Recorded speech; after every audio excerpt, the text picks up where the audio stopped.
welcome back to my channel, welcome back to a new video. Today I wanted to do a sit down, kind of all-encompassing video, just addressing all of the questions and everything that I've had regarding to my education, my uni life. I've written some notes because I have a feeling I'll keep going off on tangents, so I'll try and keep it as sensible as possible, but I've got some notes ready in case I do go off and get a bit distracted. I also apologise if I am talking a bit hushed or there's any noise. I've got the window open, I'm sat in front of the window because it is rather warm today and I'm having to keep it quite quiet because my son is napping currently behind me. So moving on from that point, I thought I would just start off with a little bit of an introduction in case any of you here aren't familiar with me, are new with my channel or my history, my life. My name is Caitlin. I am 25, turning 26 in April, and I am a first-time mum. I have a 15-month-old. His name's Arlo, and like I said, he's napping right now. And in October of 2023, I started studying a part-time master's at the University of Essex. So my course name is a rather long one, but when I applied for it, when I stumbled across it in the summer last year, I knew it was my perfect course. I knew it was the course for me. So it's an MA of organised crime, terrorism and security. So obviously I'm going to talk a little bit about the structure of it being a part-time course, what my actual course itself entails, but before going on to that, I wanted to just discuss my history in case anyone is wondering my background and also kind of the route you can go down for your own studies if you're interested in something like that. So in terms of my studying history, I after school went to sixth form and got AS and A levels in a mixture of different things. My goal was always to go to uni to study psychology. Now psychology was my love that I discovered during my A-level studies. I fell in love with the course, with the whole field of psychology, and it's still a huge passion of mine to this day. Then when I was 18, I went to Keele University up in Stoke-on-Trent to get my Bachelor of Science in Psychology. So that's what I did. Graduated when I was 21, and obviously now I'm 25 and only just returning to do a master's. So I'm also kind of a mature student, I guess, like a return student. It'd been about 4 years of me being out of education. In that time was obviously COVID. I still lived in Stoke for a couple of years after I graduated Keele, had a baby, moved down to Essex back with my family, and here we are. So in terms of the structure of my particular master course, so I can't give a lot of details on the specific hours and things, obviously, of a full-time student on my course. I can only kind of make guesses based on what I'm doing. So I know a lot of the questions I have specifically been about it being part-time. Now obviously, because I am a full-time mum, part-time was pretty much the only option for me. Like, I knew I could not do full-time unless I were to look into putting little man in nursery full-time, which I applied really last minute. Like, it was a really sudden decision of mine because I hadn't expected to find a course so quickly that I loved so much. I literally applied instantly after I had found the course, been to the open day, I applied instantly. So part-time was my preferred option, and in terms of the structure of that, it means that I am studying for 2 years in order to get a master's, which is typically only a year long.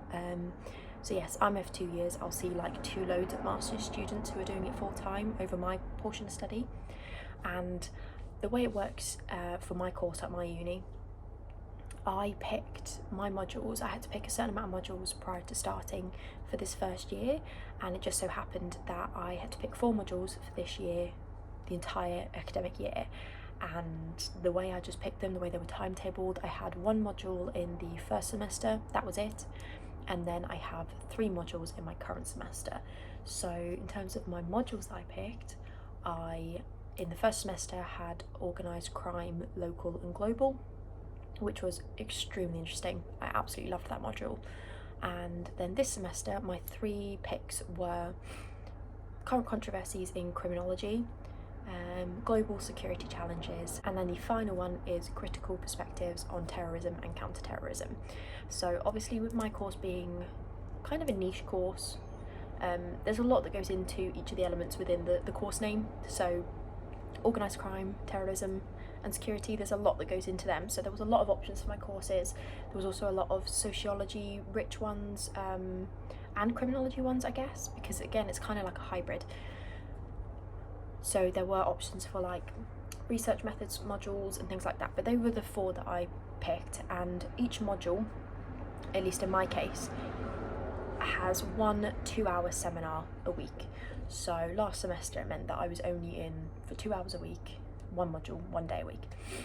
And this time I've got all 3 of my seminars back to back on 1 day a week as well. So that's just lucky for me that they all happen to fall in the same day, but they are all 2-hour seminars. Yeah, that's how the structure is.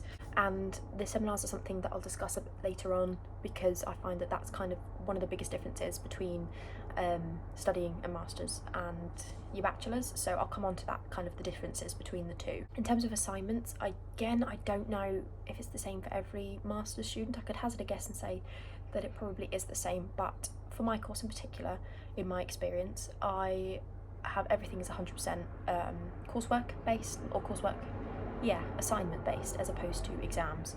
I am not aware of any exams that I'm going to have to do over the 2-year period of my study.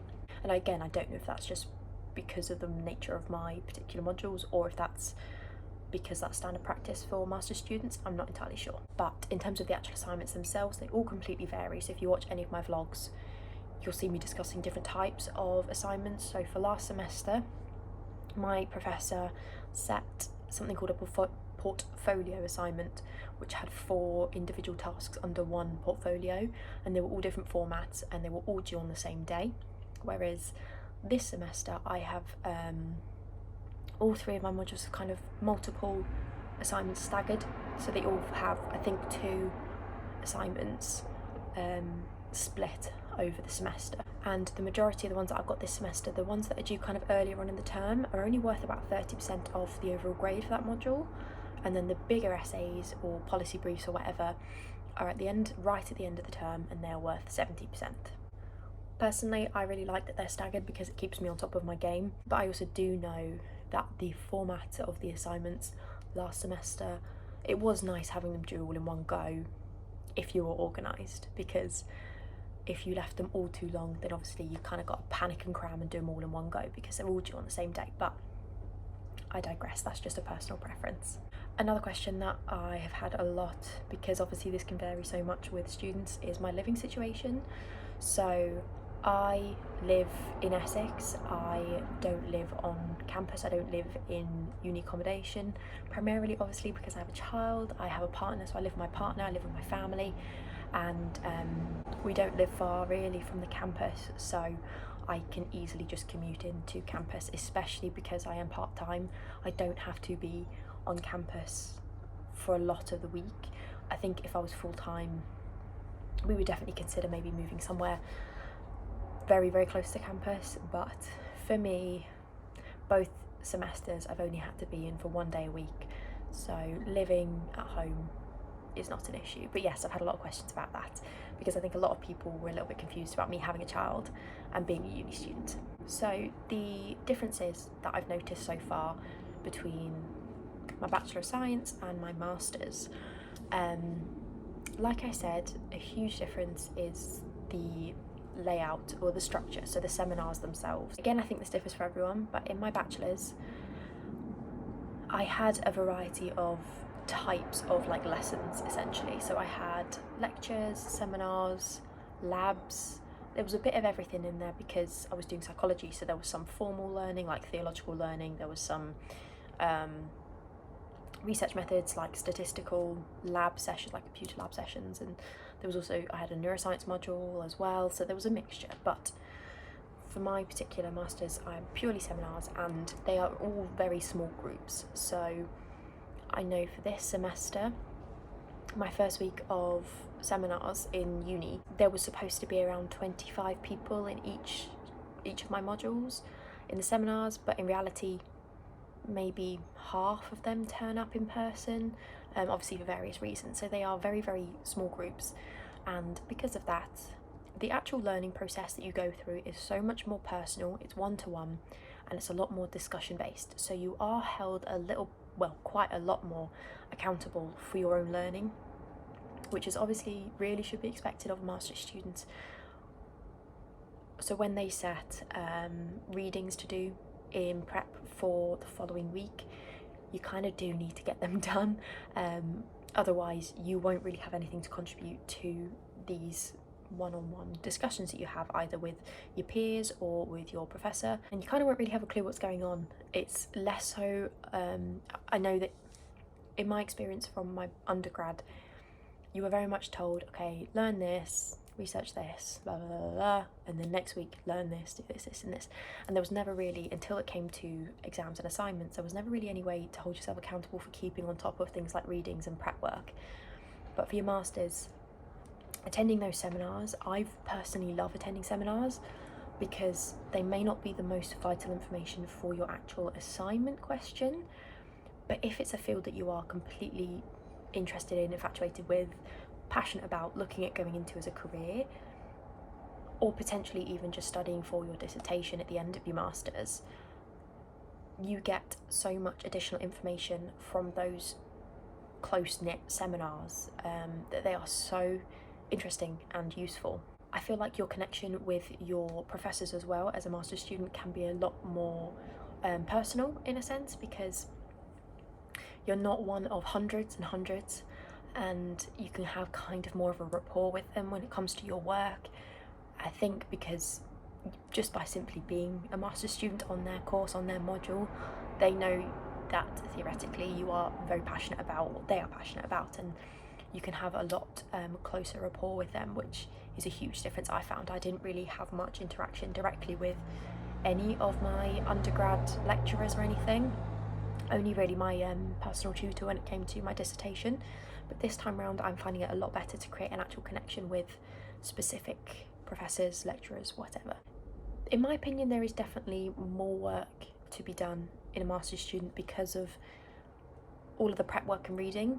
So I know that in my undergrad I definitely did not do all the, like, full disclosure, I definitely did not do all of the reading every week that was set, because there was kind of in my head no need for it. When it came to assignments or exams or my dissertation, I would do the reading in prep for that and kind of what I deemed as necessary for those particular elements. But in terms of like doing further reading by choice or just the readings that were set, I didn't see it necessary, and I got through my degree perfectly fine. I did quite well.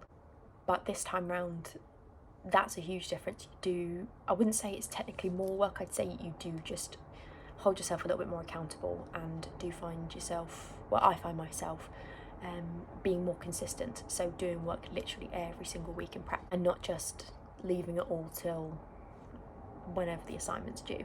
So I've written a little bullet point here of why I chose this master's, and I think if you know me from my previous channel, anything to do with my past online, I'm sure you can probably tell why I chose this module. I for years ran my main YouTube account, Caitlin Rose, where I posted true crime, psychological content like educational videos, and that is something that I do wish I could carry on to this day. It's just not really on the cards for me at the minute. So my interest has always been in criminality, in the psychology of criminality, and I knew that when I wanted to do my masters, I wanted to go a little bit more critical and kind of go outward, like look outwardly and look at the societal impacts, cultural differences and things like that. So when this course came along in my research, and it was in the field of sociology, technically it's part of the sociology department, I knew this was something that was going to tick all my boxes, and so far I have really enjoyed every one of my modules, even though I'm only very early on in the second semester. There is definitely one module in particular, if you've watched any of my vlogs, that is not my favourite, but it's still of interest. It's just the format of it isn't my preferred format. And my goal in life, I would really like to have a career in this field. I'm not entirely sure specifically what yet. I'm keeping my options open. That's something that I'll hopefully kind of narrow down as my degree goes on, but yeah, that's kind of why I chose it. I've also written here my favourite elements of doing a master's, and I personally love the freedom. I love that I get to maintain my passion for the topic. I don't lose any love for it when it comes to cramming for assignments or having to study things that I really don't care about. So like when I did my undergrad, psychology is such a big field that doing an undergraduate degree in it, you have to cover every aspect of psychology. So you have to do biological, developmental, societal, like there's so many elements to one field of study that I feel like in an undergrad you kind of have to touch on each of them, and you won't love each of them.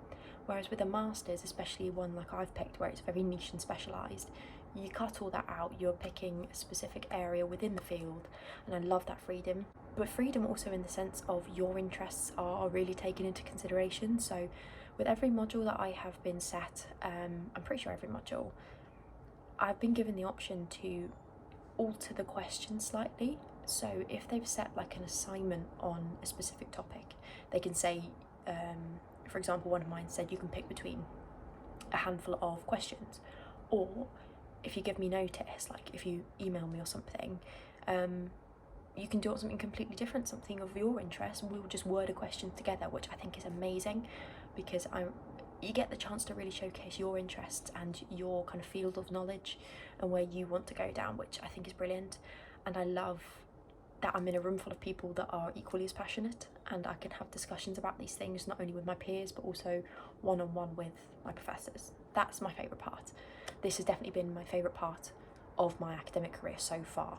In terms of the application process, I don't know how different it will be for other unis, but for the University of Essex, specifically my course, it was a very, very simple process of the application. So obviously I was out of education for so long, so I knew that I would need to track down my like academic records, and all I had to do for that was contact my original uni. That was super easy.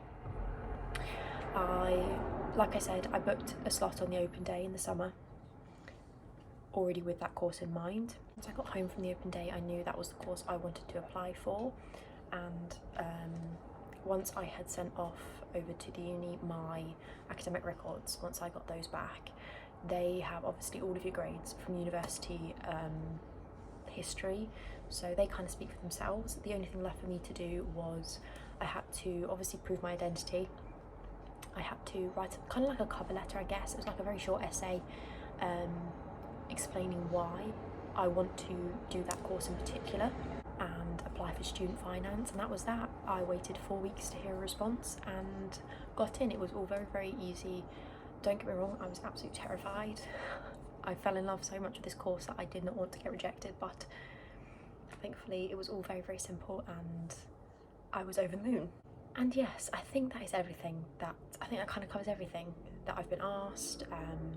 Let me know if there is anything that I've missed that you do have a question on, and I'll reply to some comments, or you can message me them on Instagram or anywhere, and I'll answer any questions that I have for you guys. But if you do want to see more, obviously, updates as I go along my university journey, then I do vlog. So yeah, but I hope this helps some of you. I hope you find it interesting, and I will see you guys very soon for another video. So thank you so much for watching, and I'll see you soon. Bye.